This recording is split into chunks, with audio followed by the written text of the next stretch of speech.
রোজা রাখার চেষ্টা করবেন, এটা বিশাল এক সওয়াবের। নবীজি সোমবারে রোজা রাখতেন, কি করতেন? পারলে যেই পারেন বেশি বেশি করে দুরূদ পড়বেন। কি করবেন? নবীজি আসতেছে, আজকের দিন শুরু হয়ে গেছে, নবীজি আগমনের ডেট। আমার নবীজি বলেছেন দাইলামে শরীফের মধ্যে যে হাদিসটা না, হাদিসের রাবি হলেন হযরতে আনাস রাদিয়াল্লাহু তাআলা আনহু। আমার নবী জানিয়ে দিয়েছেন পৃথিবীতে কেউ যদি প্রতিদিন 1000 বার নবীকে ভালোবেসে নবীজিকে মহব্বত করে দুরূদ পড়ে, তাহলে সে জান্নাত না দেখে তার মরণ হবে না। জোরে জোরে সুবহানাল্লাহ। বন্ধুরে আমার নবীকে একজন ব্যক্তি প্রশ্ন করলেন, ইয়া রাসূলুল্লাহ, কিয়ামত কখন হবে? নবীজি বললেন, তুমি কিয়ামতের জন্য কি প্রস্তুতি নিয়েছো? আমার নবীজি যখন বললেন উত্তর দিলেন, ইয়া রাসূলুল্লাহ, আমি কিয়ামতের জন্য কোনো প্রস্তুতি নিতে পারিনি, আল্লাহ এবং আল্লাহর হাবিবকে ভালোবাসি। নবীজি সঙ্গে সঙ্গে উত্তর দিয়ে দিলেন, তুমি যাকে ভালোবাসো তার সাথেই তুমি থাকবা। তাহলে নবীজিকে ভালোবাসার দরকার না? সকল মুমিন মুমিনা, নারী পুরুষ, যুবক যুবতী সবাই আজকে খুশি। আগামীকালকে আমাদের চট্টগ্রামে বিশাল জলুস হবে, তাই তো? আমি যা বলবো, যারা যারা পারবেন তারা যদি যার যার এরিয়াতে পারেন করবেন, যদি সক্ষম হয় চট্টগ্রামে যাবেন, সবাই সম্মিলিতভাবে জলুস করবেন। আমি সবাইকে আকুল আবেদন মোবারক দিতেই কিন্তু আলোকিত হয়ে গেছে। সেই আলোর ঝলকানি এটা দেখেছেন কে? মা আমিনা। কে দেখেছেন?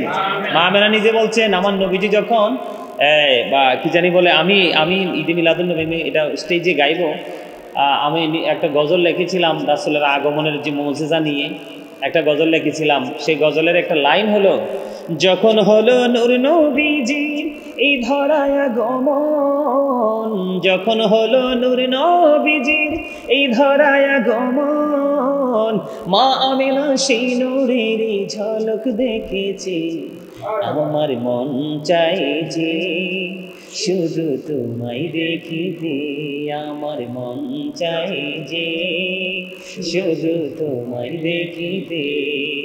ও প্রিয় নবী, দেখার লাগে পাগল মনটা, দেখার লাগে পাগল মনটা, দেখা দাও রে, আমার মন চাই যে শুধু তোমায় দেখিতে।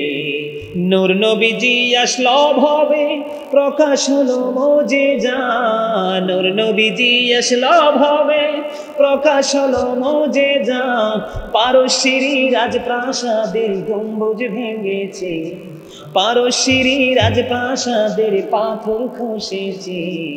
ও প্রিয় নবী, দেখার লাগে পাগল মনটা, দেখা দাও না রে, আমার মন চাই যে শুধু তোমায় দেখিতে।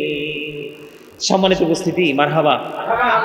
মা আমার রাসূল যখন পৃথিবীতে কদম মোবারক বাড়িয়ে দিয়েছেন, সেই মুহূর্তটা কিন্তু না ছিল রাত, না ছিল দিন, এমন একটা মুহূর্ত। সেই নূরের ঝলকে মা বলেছেন, মা আমিনা বলেছেন, নবী মুহাম্মদ রাসূলুল্লাহ সাল্লাল্লাহু আলাইহি সাল্লামের নুরানি কদম মোবারকের ছোঁয়ায় তিনি এত বেশি পৃথিবী আলোকিত হয়েছিল, তিনি সিরিয়ার শাহী মহল পর্যন্ত নূরের আলোই আলোকিত দেখতে পেয়েছেন। সুবহানাল্লাহ, সুবহানাল্লাহ। তো সেই নবীজি আশায় এত নূর, এত আলো নিয়ে এসেছেন, যিনি আমাদেরকে পরিপূর্ণ এক সুন্দর এক জগৎ আমাদেরকে তিনি উপহার দিয়েছেন। সেই নবীর আগমনে আমরা আনন্দিত হতে পারবো না? আমরা খুশি হতে পারবো না? ওই বক্তাদের, ওই মৌলবীদের উচিত ছিল বলা যে আমাদের প্রাণের নবী, সবার নবী, আপনি আমি যেই দলই করি না কেন, নবী কিন্তু আমাদের সবার। আমাদের নবী যেহেতু আসছে, আমরা আনন্দিত হব। এই আনন্দিত আমরা কিভাবে হব সেটা আমার আপনার ব্যাপার। কেউ নামাজ পড়বে, কেউ রোজা রাখবে, কেউ আবার এতিম অসহায়দেরকে কি করবে?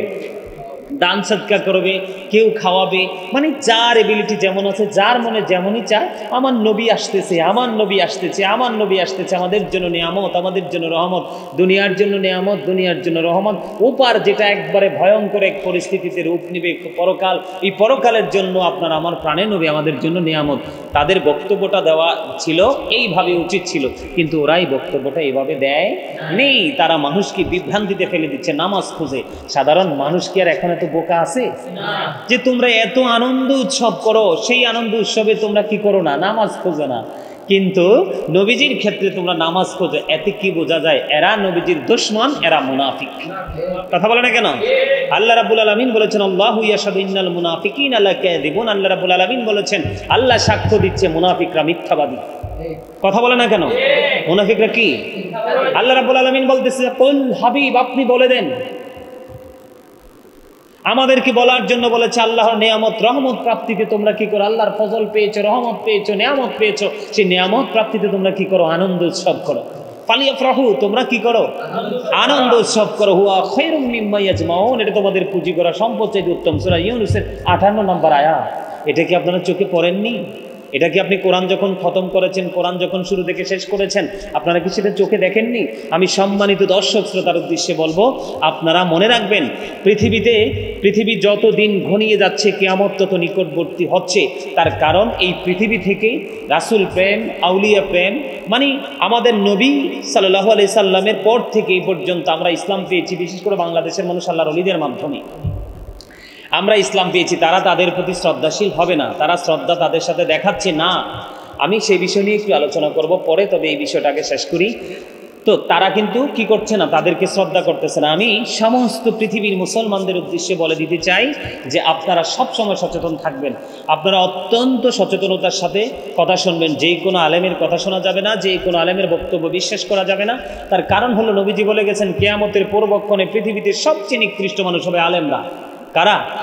সবচেয়ে নিকৃষ্ট। কোনো মেতুর, মুসি, কামার, কুমার, তাঁতি, জেলে কারো কথা বলেনি রাসূল। কার কথা বলেছেন? আলেমদের কথা বলেছেন। তার কারণ আলেমরা পৃথিবীতে সবচেয়ে নিকৃষ্ট মানুষ হবে কিয়ামতের পূর্বক্ষণে। কারণ তাদের এলেমের পরিধি থাকবে কম, তাদের শিক্ষা থাকবে কম, সঠিক এলেম থাকবে না। তাদের সঠিক শিক্ষা, সঠিক এলেম না থাকার কারণে সাধারণ মানুষকে তারা ভুল মন গড়া ফতোয়া দিয়ে বিভ্রান্তিতে ফেলে দেবে। আমি কালকে অবাক হয়ে গেলাম। কি হয়ে গেলাম?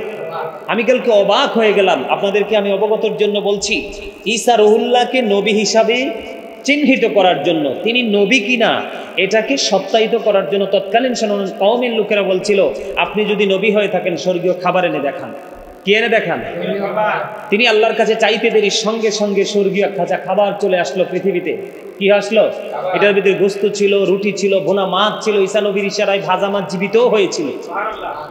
মানে এই দিনটাকে, এই মুহূর্তটাকে কেন্দ্র করে এখনো পর্যন্ত, ঈসা নবীর এই মুহূর্তকে কেন্দ্র করে এখনো পর্যন্ত ইহুদিরা ঈদ করে আসছে। কি করে আসছে? ঈদ করে আসছে। তারা ঈদ শব্দটির পরিবর্তন করেননি, তাকে যিশু হিসাবে চিনে। তারা কি হিসাবে চিনে? যিশু হিসাবে চিনে। ঈদ করে আসছে, ঈদ শব্দটির পরিবর্তন করেনি। কিন্তু তিনি আমার নবী সিরাজুম মুনীরা, উজ্জ্বল প্রদীপ, নূরম মুবিন, সুস্পষ্ট আলো। আল্লাহ বলেছেন সে আলো পেয়ে তোমরা আনন্দ উৎসব করো। ফালিয়াফরাহু, তোমরা আনন্দ উৎসব করো। সূরা ইউনূস, আবারও বলছি, কোট করেন সূরা ইউনূসের 58 নম্বর আয়াত। আল্লাহ বলেছেন ফালিয়াফরাহু, তোমরা আনন্দ উৎসব করো। লাভ হবে কি? আল্লাহ লাভ হবে কি? আমরা যদি আনন্দ করি নবীর আগমন, আল্লাহ বলেছেন হুয়া খায়রুম মিম্মা ইয়াজমাউন, এটা তোমাদের পুঁজি করা সব সম্পত্তি চাইতে উত্তম। সুবহানাল্লাহ। নবীজি কদ জাআকুম মিনাল্লাহি নূরুন ওয়া কিতাবুম মুবিন, আল্লাহর পক্ষ থেকে আমাদের কাছে কি এসেছে? আল্লাহ রাব্বুল আলামিনের পক্ষ থেকে আমাদের জন্য নবী কি এসেছেন? নূর। কি? নূর এসেছেন। এবং ওয়া কিতাবুম মুবিন, সুস্পষ্ট কিতাব এসেছে। সুস্পষ্ট কি এসেছে? যেটার মধ্যে কোনো সন্দেহ নাই। তো নবীজি আসছে বিদায় তো কিতাব আসছে। আপনার যখন পড়তে যাই তাহলে তো পড়ানোর মতো টিচার লাগবে। তো টিচার যদি না বুঝে টিচিং দিবি কিভাবে? টিচিং দেওয়ার কি কোনো ক্ষমতা আছে? তৎকালীন সময়ে তো লেখার ব্যবস্থা ছিল না। কিসের মাধ্যমে আসছে? কোরআন, ওহির মাধ্যমে, ইলহামের মাধ্যমে, ওহির মাধ্যমে এসেছে কোরআন। এই কোরআন যে আসছে, কিন্তু তখন নবীজি লিখিতভাবে লিখে শিখেননি। সাহাবায়ে কেরাম তো লিখে শিখেননি। শিখছে? তো নবীজির কাছে আসছে। নবীজিকে আল্লাহ রাব্বুল আলামিন সেই পাওয়ারফুল পার্সন হিসেবে পাঠিয়েছেন। এই জন্য ডক্টর আহমদ পিয়ারা বাগদাদি পীর সাহেব কেবলা তিনি বলেছেন, of all the great religious personalities of all prophet Muhammad রাসূলুল্লাহ সাল্লাল্লাহু আলাইহি ওয়াসাল্লাম ওয়াজ দ্য মোস্ট সাকসেসফুল। এখানে মোস্ট সাকসেসফুল দ্বারা তিনি সবচেয়ে সফল বুঝিয়েছেন। সুবহানাল্লাহ। আমাদের এই জগতে যত ধর্মীয় নেতা এসেছে, কি এই পৃথিবীতে যত ধর্মীয় নেতা এসেছে, এই নেতাগুলোর মধ্যে মানে মোস্ট সাকসেসফুল বলতে বুঝিয়েছেন যে সবচেয়ে সফল হলো আপনার আমার নবী সরকার মদিনা ইমামুল মুরসালিন। তিনি কারণ তিনি ইমামতি থেকে রাজনীতি থেকে ইমামতি, প্রত্যেকটা জায়গায় তিনি কি ছিলেন? সফল ছিলেন, মোস্ট সাকসেসফুল। সুবহানাল্লাহ, আই এম ভেরি সাকসেসফুল, আমি আখিরি নবীর উম্মত হতে পেরে। আল্লাহর প্রিয় হাবিব সরকারি দু জাহান, যিনি রহমাতুল লিল আলামিন ইমামুল মুরসালিন, নবীদের নবী, এত বড় নবী এসেছে আমাদের হয়ে, সেই নবী আসাতে আমরা আনন্দিত হতে পারবো না? কত বড় জাহেল, কত বড় মূর্খ হলে সাধারণ মানুষকে এভাবে বোকা বানাতে পারে। আমি সাধারণ কোনো দল নেই, কোনো মত নেই, আপনি যেই দলেরই হন না কেন, আমি আপনাদেরকে বিনীতভাবে অনুরোধ করব, এই রাসূলের ক্ষেত্রে আপনারা হিসাব নিকাশ করে কাজ করবেন। যেই মৌলবী দেখবেন আংশিক ও রাসূলকে অপমান করেছে, রাসূলের ইজ্জতকে আংশিক ছোট করার চেষ্টা করছে, মনে রাখবেন সে মুনাফিক। সে কি? The hypocrites will be in the lowest place of hell. আল্লাহ রাব্বুল আলামিন বলেছেন ইন্নাল মুনাফিকিনা ফি দারকিল আসফালি মিনান নার। আল্লাহ মুনাফিকদের জন্য সবচেয়ে ভয়ঙ্কর আযাব জাহান্নাম তিনি বরাদ্দ করে রেখেছেন। মনে রাখবেন, কাফের প্রকাশ্য শত্রু কি? আপনার প্রকাশ্য শত্রুর চাইতে বন্ধুরূপী শত্রু কিন্তু সবচেয়ে বড় ভয়ঙ্কর। কি? যিনি আমার সাথে সবসময় উঠা বসা করছে, আমার দুর্বলতাকে খুঁজে বের করছে এবং সে সময় বোঝে আমাকে কি করবে? আঘাত করবে। সেই বন্ধুরূপী দুশ্মনের চাইতে ভয়ঙ্কর আর কিছুই নেই। যারা আজকে নবীজির আগমনে খুশি হতে পারেনি, তারা দলিল খোঁজে। কি খোঁজে? যারা কি খোঁজে? তারা দলিল খোঁজে। আমি বলবো, আল্লাহ রাব্বুল আলামিন বলেছেন কদ জাআকুমুর রাসূল কদ জাআকুম মিনাল্লাহি নূরু ওয়া কিতাবুন মুবিন। আমাদের কাছে আল্লাহর পক্ষ থেকে নবী এসেছে এবং আমাদের নবী এসেছে, নবীর পাশাপাশি আমরা আমাদের আইনের ভান্ডার আমরা কি পেয়েছি? কিতাব পেয়েছি, কোরআন পেয়েছি, যেটা লৌহে মাহফুজের কোরআন, আল্লাহর অমীয় বাণী। এই যে নবীজি আসার কারণে কোরআন পাইলাম, আর কোরআন পাওয়ার কারণেই কিন্তু আমরা এই আধুনিকতা পেয়েছি। ঠিক না ভাই? ঠিক। কারণ বিজ্ঞান তো কোরআন থেকে, তো কোরআন বিজ্ঞান আমাদেরকে আধুনিকতা দিয়েছে। আর এই আধুনিকতা যাকে কেন্দ্র করে আমরা কি পেয়েছি? যাকে কেন্দ্র করে আমরা কোরআন পেয়েছি, আর যেই কোরআনের মাধ্যমে বিজ্ঞান পেয়েছি, আর বিজ্ঞানের মাধ্যমে আমরা আধুনিক প্রযুক্তি পেয়েছি, এই প্রযুক্তিগত সব কিছু ব্যবহার করে যার কারণে আমরা এই প্রযুক্তি পেলাম, তাকে নিয়ে আমরা প্রযুক্তি ইউজ করে আমরা তাকেই কটাক্ষ করে কথা বলছি। আমরা কি মুমিন হতে পেরেছি? হ্যাঁ, কদ জাআকুমুর রাসূলু বিল হাক্কি মির রাব্বিকুম ফাআমিনু খায়রুল লাকুম। আল্লাহ রাব্বুল আলামিনের পক্ষ থেকে রাসূল আমাদের জন্য কি নিয়ে এসেছে? সত্য নিয়ে এসেছে। কি নিয়ে এসেছে? কি?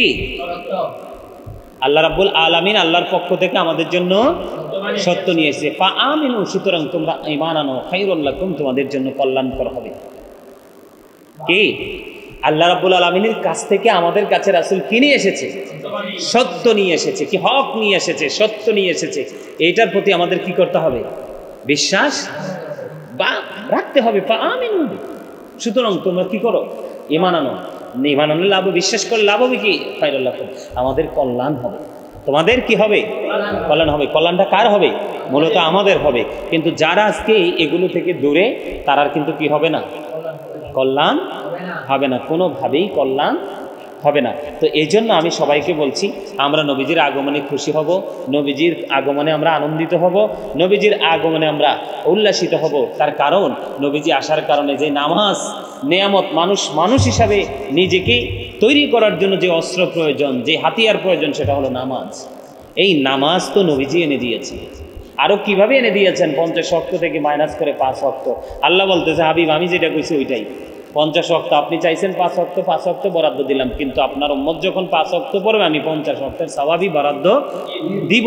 এমন একজন নবী আসছে আমাদের কাছে, আমরা সেই নবীকে নিয়ে আনন্দিত হব না, খুশি হব না? কিন্তু ওই সমস্ত আমার কাছে মনে হয় আজকে অনেকগুলো জুলুস দেখেছি। আসলে শারীরিকভাবে অসুস্থতার কারণে আমি আসলে বের হই নাই। আমি দেখছি আমাদের বিভিন্ন জেলায়, বিশেষ করে ঢাকাতে, আজকে দেখলাম সিলেটে এত সুন্দর জুলুস হয়েছে। আসলে কি তাদের কথা মানুষ মানছে? তাদের কথা মানুষ বিশ্বাস করে না। তাদের কথা মানুষ বিশ্বাস করে না। তাদের কথা মানুষের কাছে গ্রহণযোগ্য নয়। একমাত্র গ্রহণযোগ্য তাদের কাছে যারা আদতেই বোকা। কি যারা আসলে এডুকেটেড পারসন, যাদের আসলে সেন্সিবিলিটি সম্পূর্ণ পারসন যারা, তারা কিন্তু আসলে এগুলো মানছে না। তারা এই জিনিসটা বোঝে যে পৃথিবীতে আমরা কত আনন্দ করি সেটার দলিল খুঁজি না। যিনি রহমাতাল লিল আলামিন, ইমামুল মুরসালিন, নবীদের নবী, যিনি সাফায়াতের কান্ডারি, যিনি আমাদের সাফায়াত করবে, সেই নবী আসতেছে, আমরা খুশি হতে পারবো না? এটার জন্য দলিল লাগবে? এটার জন্য কোনো দলিলের প্রয়োজন নেই, শুধু প্রেমের প্রয়োজন। কিন্তু দলিল তো কোরআনে আছে। দলিল কি? কোরআনে ইন্না আরসালনাকা শাহিদাও ওয়া মুবাশশিরাও ওয়া নাযীরাল লিতুমিনু বিল্লাহি ওয়া রাসূলিহি ওয়া তুআযযিরুহু ওয়া তুওয়াক্কিরুহু। আল্লাহ রাব্বুল আলামিন আল্লাহর হাবিবকে আমাদের কাছে পাঠিয়েছেন সাক্ষী হিসাবে, সুসংবাদদাতা হিসাবে এবং ভয় প্রদর্শক হিসাবে। কি আমরা রাসূল আমাদের কাছে এসেছে সাক্ষী হিসাবে, সুসংবাদদাতা। লিতুমিনু বিল্লাহি ওয়া রাসূলিহি, আমাদেরকে বিশ্বাস করতে হবে আল্লাহ এবং আল্লাহর রাসূলকে, এবং এটাও করতে হবে, বিশ্বাস যদি করি তাহলে বিশ্বাসের প্রতিফলন হবে এইভাবে, অত আজিরহু অত আকেরহু, help him and respect him. আমরা রাসূলকে সাহায্য করব এবং সম্মান করব। কি করব? রেসপেক্ট করব। তো আসলে আজকে যে রাসূলের আগমনে উল্লাসিত হওয়া, আনন্দিত হওয়া, আসলে এটা কি সম্মান করা না? এই যে আমরা রাসূলের মর্যাদাটা কিন্তু বৃদ্ধি করা। অনেক মানুষ ঘুমিয়ে আছে, তারা নবীজি আসতেছে, এটা যে ঈদ মিলাদুন নবীর মাস। এখনকার কিছু মৌলবী এরকমভাবে কাজ করতেছে, তাই বিভিন্ন মসজিদে তারা দায়িত্ব নিচ্ছে, মানুষের ঈমানকে হরণ করে নিচ্ছে, মুনাফিকি বক্তব্য দিচ্ছে, সাধারণ মানুষকে কিছু কিছু জায়গা তারা ঘুম পাড়িয়ে রাখার চেষ্টা করছে। কি কারণ? যেমন রবিউল আওয়াল আসছে, কিছু কিছু আলেম, কিন্তু নামধারী আলেম, তারা সাধারণ মুসল্লিকে ঘুম পাড়িয়ে রাখে, যেন তারা ঈদ মিলাদুন নবী কি, নবীজির শান মান আজমত মর্যাদাকে কি করা যায় না, কি মানে এটা যেন তারা জানতে না পারে, বুঝতে না পারে, এটাকে যেন আরো বেশি প্রসারিত করা না যায়। আমরা ঈদ মিলাদুন নবীতে আমরা তাবারুক খাই, কেউ মিলাদ পড়াই, কেউ মাহফিলের আয়োজন করে, কে এতিমদেরকে খাওয়ায়, এরা ফতোয়া দেয় যে এটা বেদাত। আবু বকর সিদ্দিকের চাইতে দামি ওরা? হ্যাঁ। আর এই আরবানের বাদশাহ মালিক মুজাফফর 600 হিজরিতে তিনি ঈদ মিলাদুন নবী আনুষ্ঠানিকভাবে আপনার উদযাপন করেছেন, এবং যতদিন তিনি ছিলেন ততদিন পর্যন্ত মানে ঈদ মিলাদুন নবী তিনি পালন করেছেন জৌলসপূর্ণভাবে। তৎকালীন সময়ে একজন বড় আলেম ছিলেন আবুল খাত্তাব ওমর ইবনে দহিয়া তার নাম। তিনি সেই সময়ে নবীজির আগমনকে কেন্দ্র করে, মিলাদকে কেন্দ্র করে বিশাল কিতাব তিনি লিখেছিলেন। জোরে জোরে সুবহানাল্লাহ। ওনাদের চাইতে বেশি পণ্ডিত এই যুগের তারা? হ্যাঁ, আবুল খাত্তাব ওমর ইবনে দহিয়া নামক যেই আলেম ছিলেন, ওনার চাইতে কি দামি তারা? এখনকার আলেম কি তাদের চাইতে বেশি? আবু বকর সিদ্দিকের চাইতে বেশি? আবু বকর সিদ্দিক রাদিয়াল্লাহু তাআলা আনহু বলেছেন, যেই ব্যক্তি নবীজির আগমনে খুশি হয়ে মিলাদুন নবীতে মাত্র 1টি টাকা, কয় টাকা? মাত্র 1টি টাকা খরচ করবে, আল্লাহ রাসূলকে মহব্বত করে আবু বকর সিদ্দিক রাদিয়াল্লাহু তাআলা আনহু তিনি বলেছেন, সেই ব্যক্তি জান্নাতে আমার সঙ্গী হয়ে থাকবে। সুবহানাল্লাহ। আবু বকর কেমন সাহাবী জানেন আপনারা? আবু বকর কেমন সাহাবী আপনারা জানেন? একদিন আল্লাহ রাসূল বলেছিলেন দানের কথা। কিসের কথা? দানের কথা। তখন উমর মনে মনে ভাবতেছে, এমন প্রেমিক আবু বকর এমনি এমনি আমার নবীর পাশে শোয় নাই। কি এমনি এমনি আমার নবীর পাশে শোয়ার যোগ্যতা তারা এমনি এমনি অর্জন করেনি। যখন বললেন দানের কথা, ওমর মনে মনে চিন্তা করে, আমার কাছে সম্পদ আছে, আমি দান করে দিব। জীবনে কোনোদিন তো আবু বকরকে ওভারটেক করতে পারেনি, আজকে আমি ওভারটেক করব। কি করব? ওমর তার সম্পদ নিয়ে চলে আসলো। আমার নবী প্রশ্ন করলেন, ওমর তুমি তোমার ফ্যামিলির জন্য কি রেখে এসেছো? ইয়া রাসূলুল্লাহ, ইয়া হাবিবাল্লাহ নবী, আমি আমার ফ্যামিলির জন্য অর্ধেক রেখে এসেছি, আর এখানে আপনার কাছে অর্ধেক নিয়ে এসেছি। এবার আবু বকরকে ডাক দিলেন, আবু বকর তুমি তোমার ফ্যামিলির জন্য কতটুকু রেখে এসেছো? এবার আবু বকর একটা ডাক দিয়ে বললেন, ইয়া রাসূলুল্লাহ, ইয়া হাবিবাল্লাহ নবী গো, আমার কাছে যে সম্পদ ছিল আমি সবটুকু নিয়ে এসেছি। তুমি তোমার ফ্যামিলির জন্য কি রেখে এসেছো? আমি আল্লাহ এবং আল্লাহর হাবিবকে আমার পরিবারের জন্য রেখে এসেছি। আবু বকর সেই প্রেমিক, মাপকাঠি রেখে কথা বলতে হবে নবী সম্পর্কে। কেউ যদি চিন্তার দ্বারা, জবান দ্বারা, সাপোর্টের দ্বারা আমার নবীকে বিন্দু পরিমাণ ছোট করে সে আর ইমানদার থাকবে না। কারণ নবীকে ভালোবাসা ফরজ, নবীকে সম্মান করা ফরজ, নবীকে মর্যাদা দেওয়ার কথা আল্লাহ রাব্বুল আলামিন বলেছেন, অত আজিরহু ওয়াতুআকিরহু, help him and respect him. আল্লাহর হাবিবকে সাহায্য করো, সম্মান করো। শুধু বলি মিলাদুন নবী পড়ে থেমে যাবো? নাও, নবীজি যা বলেছেন, যা করেছে, আমরা যতটুকু জানতে পারবো ততটুকুই আমরা মানবো। যেটা নিষেধ করেছেন সেটা আমরা বর্জন করব। তবে আমরা প্রতি বছরই আহলে সুন্নাত ওয়াল জামাতের অন্তর্ভুক্ত যারা, এই জন্য নবী বলে গেছেন আমরা নবীজির যে যেখান থেকে পারে আমরা আনন্দ উৎসব করি। এই আনন্দ উৎসব কিন্তু আমাদের ইমানের পরিচয় দেয়। কিসের পরিচয় দেয়? ইমানদারের ইমানের পরিচয় দেয়। কি দেয়? এটা আমাদেরকে বুঝে নিতে হবে। কি করতে হবে? এটা আমাদেরকে বুঝে নিতে হবে। এটা আমাদেরকে বুঝে শুনে আমাদেরকে কাজ করতে হবে। আমলধারী পাবেন খুবই, কিন্তু ইমানদার পাওয়া যাবে না। কালকে আমার একটা ইন্টারভিউ করেছিলাম, ওই যে পিচ্ছি তো আমার সাথে আছেই। কালকে আমরা একটা ইন্টারভিউ করেছিলাম, সারা দিন ইমাম আমাদের কুমিল্লা শহরে একটা মসজিদে ইমাম নিয়োগ দিবে, ইমাম এবং খতিব নিয়োগ দিবে। আমি ইন্টারভিউ করেছিলাম, 9:30 আগে বের হয়েছি, সন্ধ্যার আগে বাসায় আসছি। এখানে মোটামুটি যারা আহলে সুন্নাত ওয়াল জামাতের অন্তর্ভুক্ত যারা, তারা মোটামুটি স্ট্রংলি ইমানের বিষয়ে যখন প্রশ্ন করা হয়েছে, 3 জন বিচার করেছে। একজনের ইমানের, একজনের মাসালাগত, আরেকজনের হচ্ছে কোরআনের তাফসির নিয়ে বিভিন্ন প্রশ্ন। এর মধ্যে যখন বাকি যেগুলো যেমনি যতটুকু উত্তর দেয়, কিন্তু ইমানের কাছে আসার পরে কিন্তু তারা ওই হাটে হাড়ি ভাঙার মতো, মানে একইবারেই কোনো কিছুই জানে না। তো আপনার ইমান জানা তো, ইমান সম্পর্কে তথ্য জানা তো ফরজ। এখন আপনি যদি ইমানের কি জিনিস, ইমান কোন কোন জায়গায় কিভাবে ইমানদার হওয়া যায়, এই জায়গাগুলো যদি আপনি টেকসইভাবে কি করতে না পারেন, এই নিজের মধ্যে স্থাপিত করতে না পারেন, তাহলে আপনি নামাজ পড়ায় কি লাভ হবে? আপনার পিছনে আপনার নামাজও বাদ যাবে, ওদের নামাজও বিফলে যাবে। এই জন্য আমি বিনীতভাবে আজকে আরেকটা অনুরোধ করব। আজকে আমি সবাইকে বিনীতভাবে অনুরোধ করব, যারা মসজিদ কমিটিতে রয়েছেন সবাইকে বলবো, যাচাই বাছাই করে ইমানের জায়গাটাকে টেকসই করবেন। তারপরে তার শিক্ষার উপর নির্ভর করে টেকসই ভাবে আপনারা ইন্টারভিউ নিয়ে তারপরে নামাজ পড়ানোর জন্য দায়িত্ব দিবেন। তার কারণ হলো এখন আমাদের পরিস্থিতিটা এমন হয়ে গেছে, যেই মানে বক্তাকে, যে আলেমকে পছন্দ করে, সে তার কথাটাই কি করে, অন্ধের মতো বিশ্বাস